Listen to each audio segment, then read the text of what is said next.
Okay, hello everyone. Here I want to provide tutorial on how to change screen refresh rate on Samsung Galaxy A55 5G device. Well, depending on your usage, needs and preferences, adjusting your screen refresh rate can enhance your device experience or extend battery life. So, here are the steps. First, you can go to the settings menu on your device. Well, and on this page, please select display option. And then you can choose motion smoothness menu.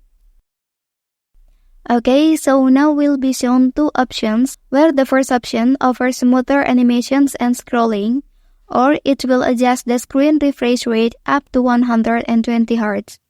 So for the second option, it is offer longer battery life with a 60 Hz refresh rate.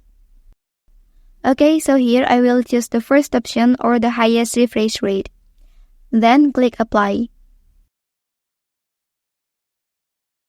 Okay, that's the tutorial on how to change the screen refresh rate on Samsung Galaxy A55 5G device.